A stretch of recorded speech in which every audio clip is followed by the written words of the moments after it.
إنا لله وإنا إليه راجعون. إن لله ما أخذ وله ما أعطى وكل شيء عنده بأجل مسمى.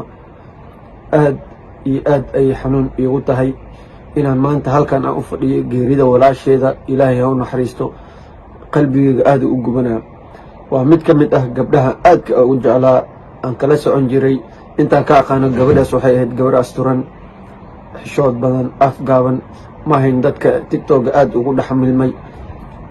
sida lee sheegay waxaan hadda la hadlay qof ka mid ah qoyskeeda, waxay i xaqiijiyeen in ay duuweysay muuqaal ka mid ah muuqaalada ay rabtay inay la wadaagto saaxiibadeeda.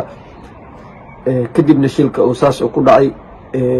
dabcan ay haysatay bistoolad taasoo ammaankeeda uu furnaa, iyadoo isku dayeyso in ay muuqaal soo gudbiso. shilkiina saas ku dhacay.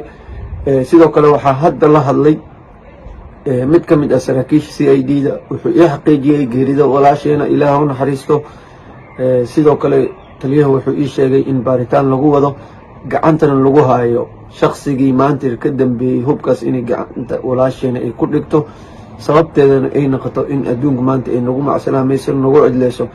dabcan xanuun aad iyo aada u dareemaa. dabcan aaday u xanuun badan tahay maanta dunida social media iyo dhibaatadiisa.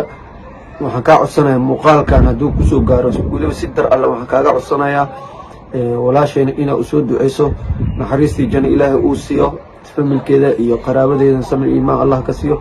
dhammaanteenana ilaahay naga qabto xumaanta. sidoo kale waxaan kaga tacsiyinayaa saaxiibaday, walaalahay, familka dhammaan.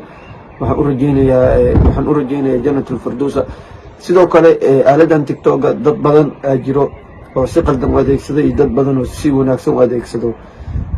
dabcan dadka sida wanaagsan u adeegsado waxaan leeyahay ilaahay ajir ha idinka siiyo. dadka xumaanta u adeegsado waa ujeedin adduunkan joogisteeda ma ahan wax qiimo ku fadhiya ma ahan. qof loo xadiday ma lahan, qof waqti ay u go-an tahay ma lahan. hore waxaa noogu digay sheekheena kheyr allah siiye sheekh kenyaawi oo noogu sheekeeyey wax badan dhibaatada ay leedahay tiktoka, si gaar ah hablaha.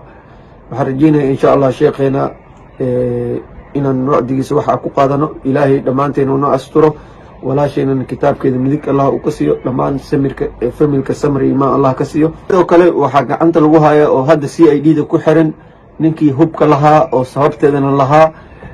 sidoo kale dadka xaafadda degan dhammaan dhacdadan ka argagaxay oo aad u hadalhayo. dabcan waa wax qalbigeena aad u gubayo. muuqaalkan waxay wacyigelin u tahay dadka isku dayayo in muuqaalo noocaas ay sameeyaan. dabcan hubka ma galo wax aaminaad ah, kalsoonina ma galo wax oo lagu sameeyo action. waxa u digaa qof walba oo islaha dariiqaas mar ama noocaas sameey, digniin ha kuu noqoto, tusaalena ha kuu noqoto. walaasheena ilaah u naxariisto, dhammaanteena wadada saxa ilaah nagu hanuuniyo. waxaan nii rajeynayaa badqab insha allah, walaasheena samar ilaah naga siiyo.